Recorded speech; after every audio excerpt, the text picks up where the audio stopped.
A decade ago, you were on TED Talk. There could be the first time, right? Yes. Yes, the first time. And there is something powerful you said at the beginning of your presentation, that to build stronger cities, you have to involve young people.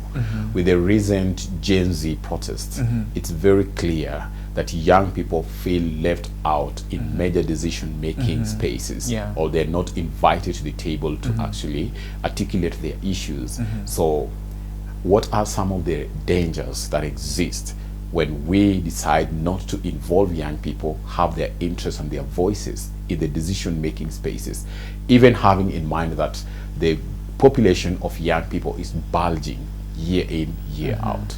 I mean, beyond just the numbers and beyond the charitable narrative that we shouldn't leave youth out. It looks like you are doing youth a favor by bringing them in. For me, it's always that by excluding young people, the society itself is going to miss out on important ingredients that young people have. Think about it. Young people have talent, young people have creativity, young people have energy. They have enormous ingredients that the society needs to make progress. Every time we leave young people out, we are missing out on that. Fresh ideas, energy, creativity, dynamism that comes from young people. And so the society must realize that by excluding young people, the society itself is retrogressing. The society is stagnating just by excluding young people. So I think first is change of the mindset, that we're not doing youth a favor by including them. We need youth for us to make progress as a society. And also, when youth are involved, the contribution they make is also quite enormous. You get to understand what do they need, what do they require, what are they bringing, that kind of co-creation, that kind of building together is actually needed. What is happening now in countries that we've left youth behind. We've left that generation Z, as we call them, Zoomers or Zers. We've left them behind, and they have needs and concerns. They have contributions that they want to make. And so either you integrate them, or they are going to disrupt the progress that you think you are making. So it is very, very important to make sure that no one is left behind, especially young people are not left behind. So that inclusion is so important for us to move together as a society, but also for sustainability, sustainable development as we call it, or progress that we are making. If we involve everyone, it will be quite beneficial, because things have changed. You see, before we would read about laws that were made. Today, you want to participate, be part of it, because you don't want to be a silent recipient or a passive recipient. You don't want to be in a waiting room waiting for some people to design solutions, and you want to be part of designing solutions. And so policymakers, people in power and authority must start thinking, how do I involve people, and especially young people, from the very beginning, from the onset all the way to the very end, so that by the time we have a final product, everyone says, I contributed to this. People don't just want to see something happen, even if it's good. And that is why you see most of the programs that have been developed even to support youth, sometimes you see youth not engaging. A good example is AGPO, the affirmative government fund for young people, or youth development fund. Government is always asking, how come youth are not coming forward to pick these things? It's not that youth are not in need of those kind of programs, it's just that they were not involved from the very beginning. So that seems alien and foreign. So there is nothing like need assessment being done first of all to inform the decisions that they are making. Exactly. So you need to involve young people from the very beginning. Like they say, there's nothing for us without us. Make sure young people are involved from the very beginning. Listen to their contributions. And you've seen even during this Gen Z protest where some policymakers were like, but those are children. They don't even know what they need. I asked them, what do they need? But they don't. Things have changed these days, that policy making is no longer an expert kind of a space. It's something you need to reach out to people you think are the targets, as we describe them, or the beneficiaries. From the word go, ask them, what do you need? What can you contribute? Who else do you think we should bring on board? So that thing of inclusion is very important. So Raphael, largely you're talking about youth engagement, having them being part of so that we co-create together. Right now, it appears that the government is struggling on how to engage the young people.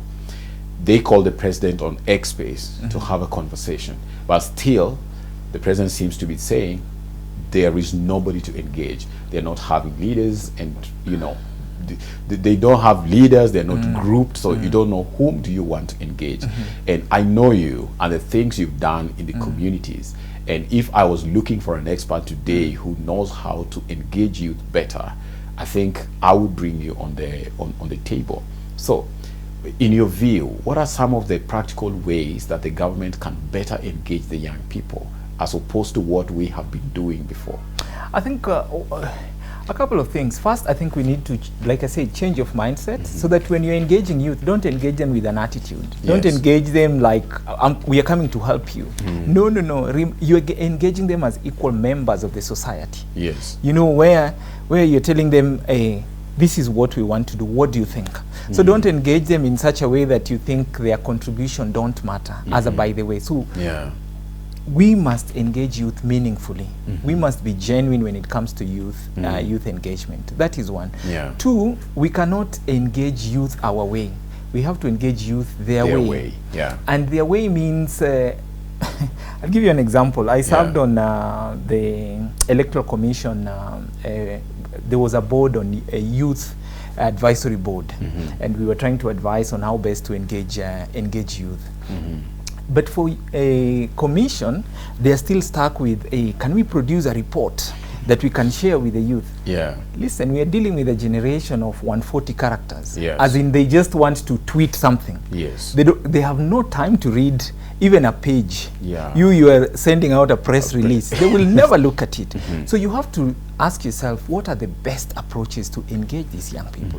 Right now, you can't engage young people using maybe traditional media, for example. They want to be on X space because everyone wants to be there. They feel that the world is flat, so they want a place where all of us are equal. You know, things like that. So I think it's also listening to youth, asking yourself, what are the modern and most effective ways to engage them in terms of, is it digital platform, is it different mediums of engagement? And that keeps changing, also depending on location, depending on the generation, for example.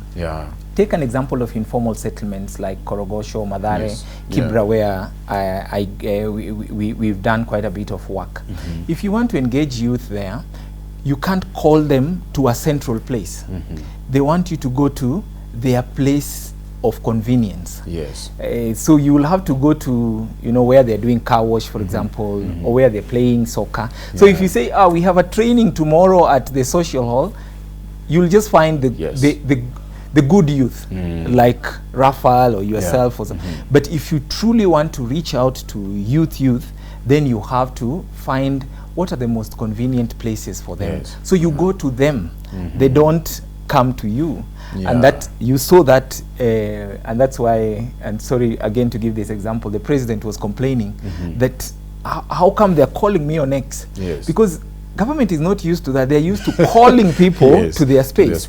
But the generation we are dealing with, they're telling you, no, you're calling it.